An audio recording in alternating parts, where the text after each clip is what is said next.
There's a new front in Syria. Turkish troops crossing into Afrin province under the control of Syrian Kurdish forces since 2012.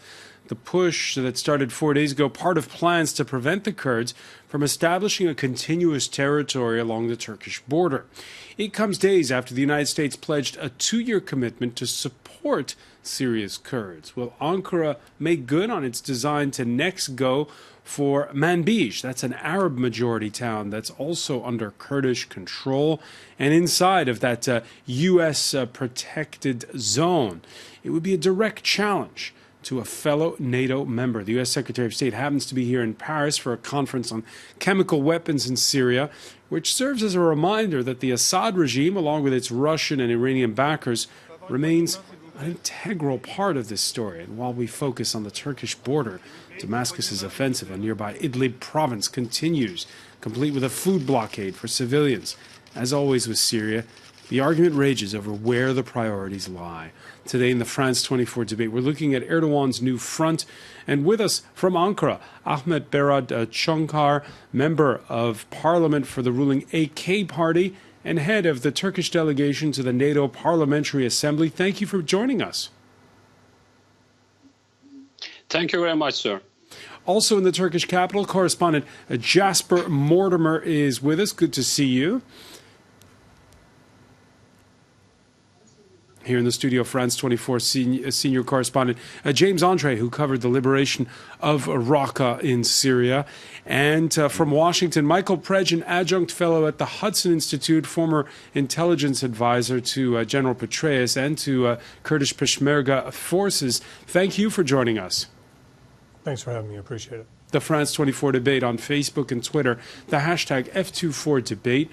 Ankara is calling it Operation Olive Branch. James Andre, before we turn to the rest of our panel, let's look at the map, because that's what's key in this.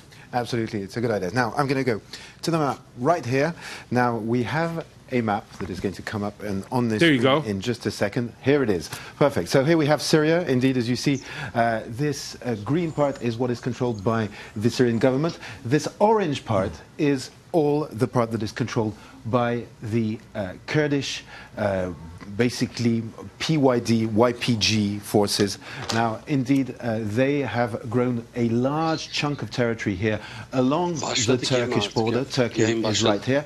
And where most of the fighting is concentrating right now is here in Afrin. Now, this is the first part in which the Kurds actually set up what we have now, which is a kind of a proto-state, if you will, especially in all this part. I've been there, indeed, earlier on last year in November. I was there again, and indeed what we have here is indeed a zone which is completely controlled, administrated by the PYD party and secured by Syrian Democratic Forces, which are a force which combines both Kurdish fighters and Arab fighters.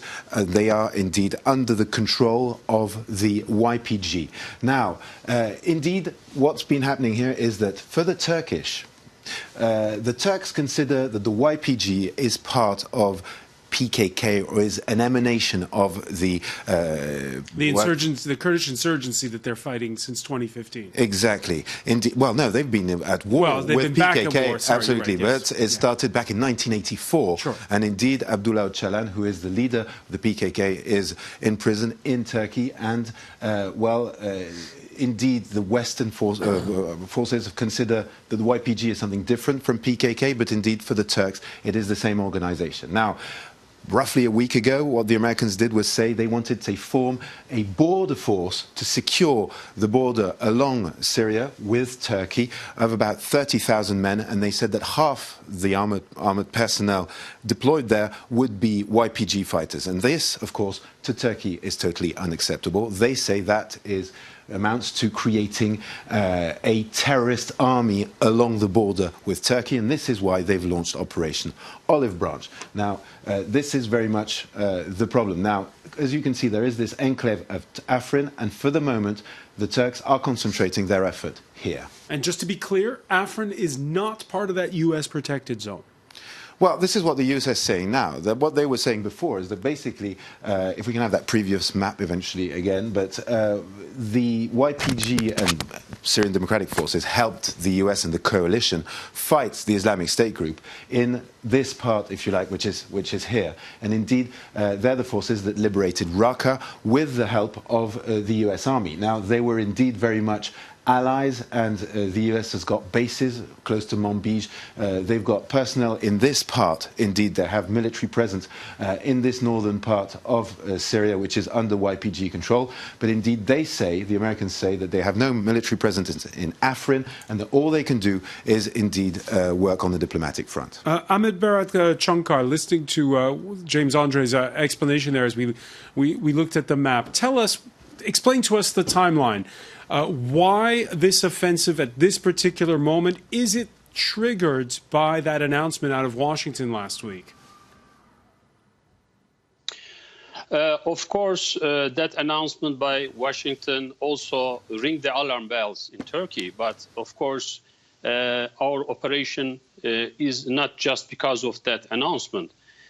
Turkey has been receiving terrorist threats and attacks from the Afrin region for a very long time. There has been a lot of infiltration by the PKK, PYD from this region inside Turkey, and we have seen suicide car bombings. After 2015, we had 14 terrorist incidents inside Turkey, and most of the training was done in the Syrian part that is controlled by the PKK's Syrian wing, PYD, YPG. So this area has been on our focus because it is extremely threatening for Turkey, and also the southern border of NATO is threatened by a terrorist organization which is coming inside of Turkey and organizing terrorist attacks. And also they are trying to get access to the Mediterranean, and by sea routes they would like to access Europe.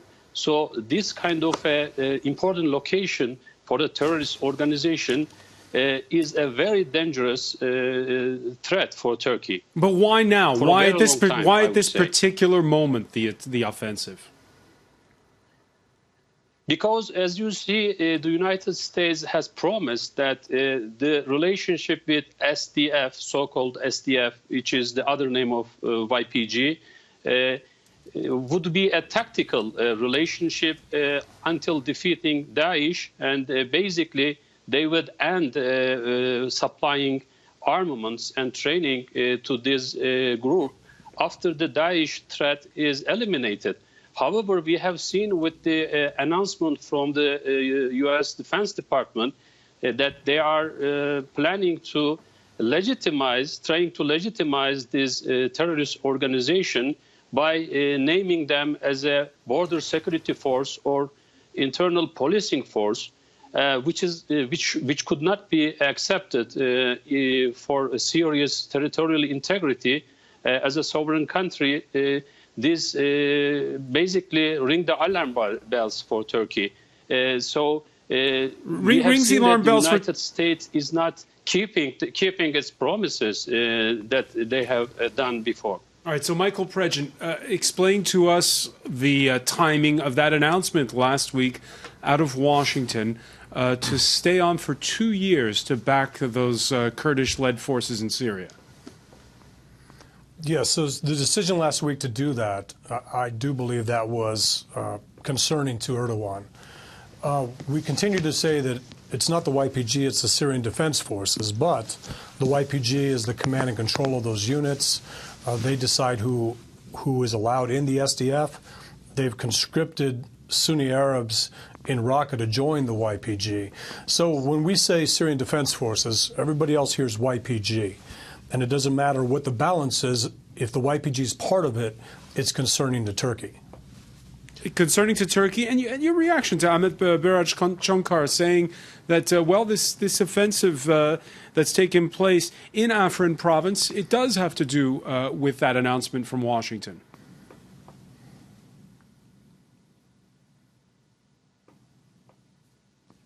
Michael Pregent?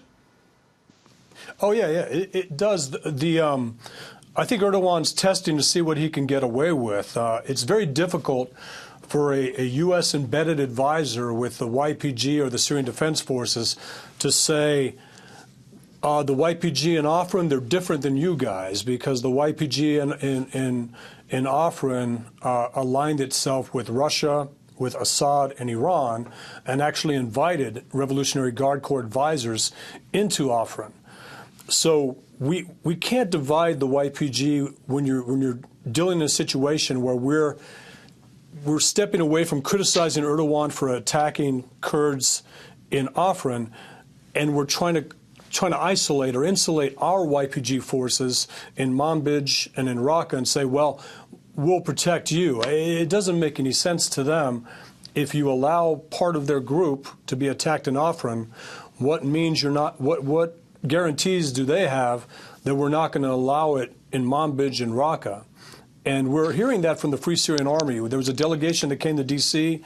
that I met with last week with some colleagues, and they basically hinted that this is the next step for Raqqa as well. Turkish forces backed by FSA will go to remove the YPG. Their argument is that the YPG is not allowing Sunni refugees from Turkey to come back into Raqqa. And our argument is, well, they're still doing mine-clearing operations there. But again, this is a mistake of not building the right clear and hold force to retake Sunni areas.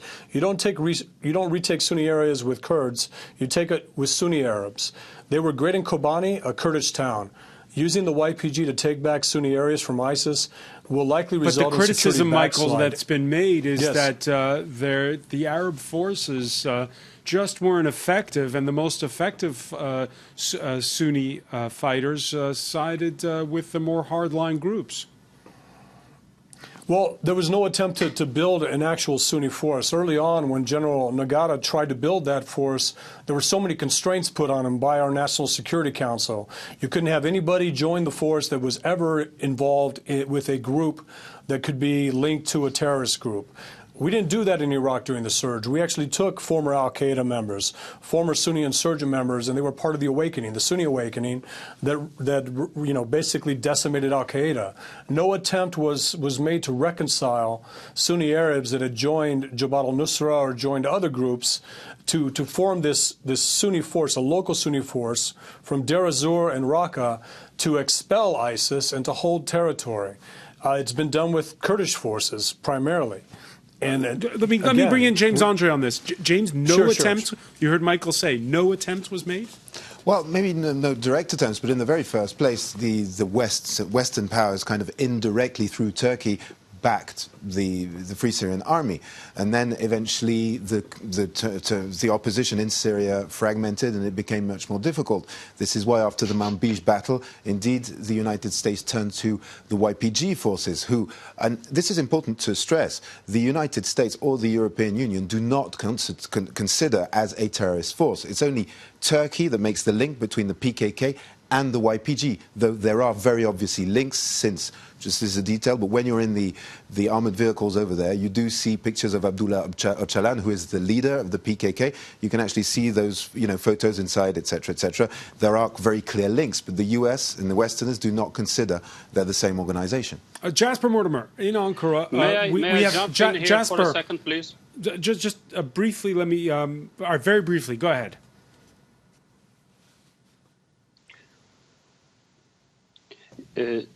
Yes, I would like to just say that it's very clear that the YPG PKK link is out there, because when I remember the Senate hearing in April 2016, Senator Lindsey Graham was questioning the Secretary of Defense Ashton Carter in the Senate hearing, and the conversation goes by like this. He says that our Turkish allies are very angry. I have been in Ankara because of our support to YPG, and they are saying that this is just the Syrian wing of the PKK terrorist organization. So the Ashton Carter says, we are aware of that. The PKK is the terrorist organization. We and our allies accept PKK as the terrorist organization. And we know that there is substantial links and ties of YPG, PYD to the PKK.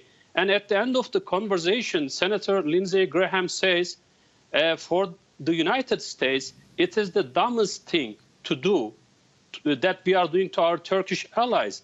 This whole concept is absurd, he says. In the Senate hearing, you can look at the recordings. All right, let me bring in Jasper Mortimer on this. Documents. Let me bring in Jasper Mortimer on this. YPG connection is clearly outlined in all NATO documents. Jasper Mortimer, what's the mood right now? 4 days in, we've just gotten word of a second Turkish casualty after the launch of this offensive. What's the mood when it comes to the timing and the reasons?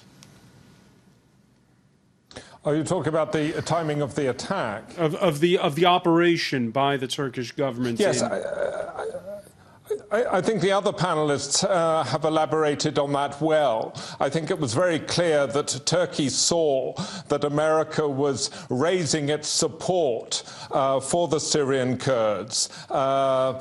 You know, Tillerson said it wasn't a border force, but the coalition announced it as a border force. Whatever you want to call it, the Americans were going to up their assistance to the Syrian Kurds. And I think Turkey gambled that it was better to get in quickly before that greater American assistance had come into play.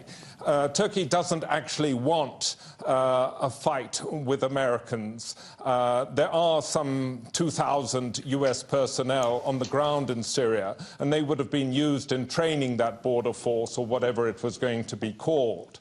And so Turkey sort of struck in a preemptive mood. Struck in a preemptive mood. We're going to pick up on that. We have to take a very quick break. Stay with us. You're watching the France 24 debate.